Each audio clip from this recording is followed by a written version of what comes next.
what I've found through all of my research and all of my experience in the coffee industry is that there's better ways for me to ensure the future of coffee and the future of our planet than organic certification. So with that being said, what we've done is we've taken that money and we have moved it over, and now we are investing in the 1% for the Planet partnership, or the 1% for the Planet movement.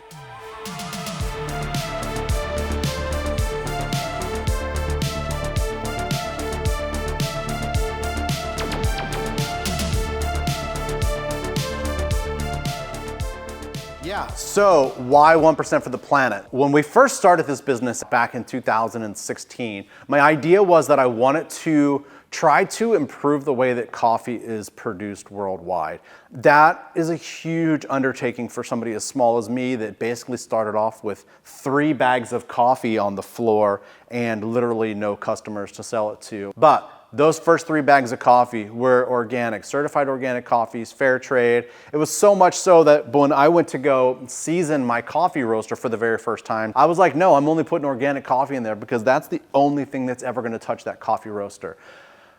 Though I do completely love the idea of certified organic coffee. I think the National Organic Program, the NOP, or the USDA organic process, I think all of that is great. However, I started reading a little bit recently over the last year and becoming a little bit more in tune with what's actually happening with green coffee production worldwide, and greenwashing, and some of the other things that are going on. I'm not necessarily saying that there's bad things going on in coffee production, even though there are. That's not the purpose of this video. The purpose of this video is to talk about the good things that are going on. But essentially what I've come to find out is that there's better ways for me to invest in the future than certified organic and fair trade and all that other stuff. Because, not to say again that those are bad things, but I've come to learn that making coffee in your backyard in Chiapas, Mexico, sometimes that might be the better way to go, because people that are growing coffee in their backyard, they don't necessarily have money for fertilizers, nor do they really want it. They know that growing coffee naturally, not organic, but naturally, is the best thing, not only for the coffee, but also for the people that are making the coffee, for the people that are growing the coffee, for the land the coffee comes from. Having trees, having natural biodiversity, those are the things that actually make our environment better, not necessarily an organic certification, because quite frankly, I could barely afford the organic certification. One of the big things that kind of had me concerned after I had read a few books on green coffee buying was greenwashing. I don't know if you're familiar with the term greenwashing, but it's not good for the whole organic movement. And unfortunately, in some of the coffee producing countries, greenwashing is happening on a massive scale, and 1% for the Planet is actually working to try to eliminate greenwashing worldwide, because these national organic programs that we have in the United States and other organic programs, they're just not going to be impactful enough. Today, 1% for the Planet is a growing enterprise. There's over 3,400 member businesses within 1% for the Planet. So this is huge. Obviously, that's only 3,400 businesses out of, I couldn't tell you how many worldwide, because 1% for the Planet is worldwide. I couldn't tell you, I mean, that's so small and so minuscule. Could you imagine if we could just get 10% of all of the businesses doing the exact same thing? This would be huge. So if you're a business owner, I encourage you to get into this. You want to talk about the money a little bit? The minimum is like $500 to get started, which is not big. Any business should be able to afford a $500 donation.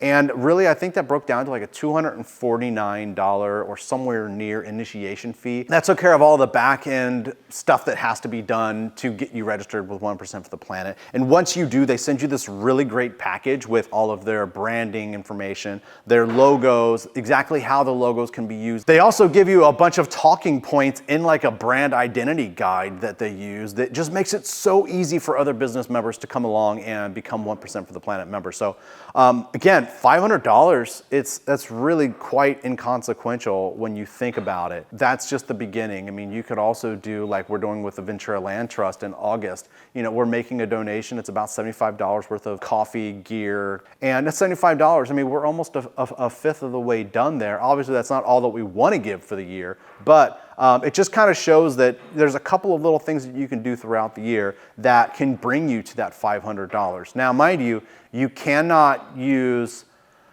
all donation-based stuff for 1% for the planet, to 1% for the planet recipients. You have to do only, it's like 50%. So you can donate 50% of goods and services, and the other 50% has to be cold hard cash that you donate once a year. Okay, so on the real here, I mean, the whole 1% for the planet, you can call it what it is. This is just a great philanthropic movement that is happening that's trying to get more businesses to make ethical decisions and give money towards ethical endeavors. I'm all about that. My personal ethos fully embodies this whole idea of giving back, not because it's buzzwordy or anything like that, but it's the right thing to do. Yeah, so maybe let's make it the cool thing to do. Like, I don't even know like how do we restructure this, but so that's really pretty much it. We're gonna put a little bit more information on our website. I might even put like a whole thing up on the top.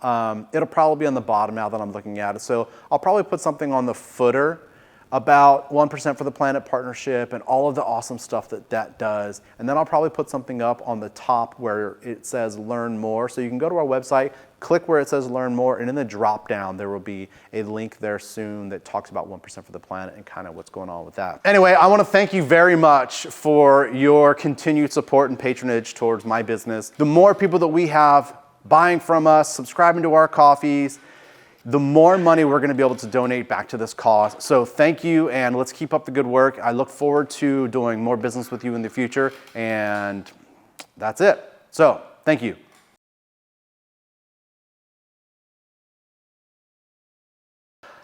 These national organic programs that we have in the United States and other organic programs, they're just not going to be impactful enough. It is. Oh my gosh, Rosalind, get out of here. Get out of here. Get out of here. I love you. I love you. Big hugs. Currently, only 1%. Come on. I'll hold your hand. Currently, only 3% of philanthropic giving goes towards environmental impact, or goes towards. We'll go get a cake pop after this. How do you want to do that? Give me 5 more minutes to finish this, and then we'll go get some cake pops, okay? I like staying in your arms. I know, but Daddy's making the video, and people don't want to have. Okay, let's do a little bit for you. Okay, so, all right. Well, so this little one right here, she wants to be in the videos. So let's just keep her in the video, right? This is one of the reasons for 1% for the planet right here. When our little ones get bigger, are we going to have a sustainable planet for them? You can't do that. That's my microphone. All right, so here we are, blooper reel. I've got my little one that keeps trying to jump up into my arms while I'm shooting this video. It's like 85 degrees in the shop right now, and what are you doing? No, don't do that. But this is one of the reasons that we need to be donating at least 1% to the planet, because when she's my age, what's going to be left? We have so many hurricanes every year that we run out of names. We have more and more deadly and devastating wildfires every year. It's going to, I mean, I hate to say hell in a handbasket, but it's going to hell in a handbasket. And in 35 years, when she's an adult and she has her kids of her own, I want her to still be able to have a planet where she's going to be able to enjoy it, right? You want to take care of the planet?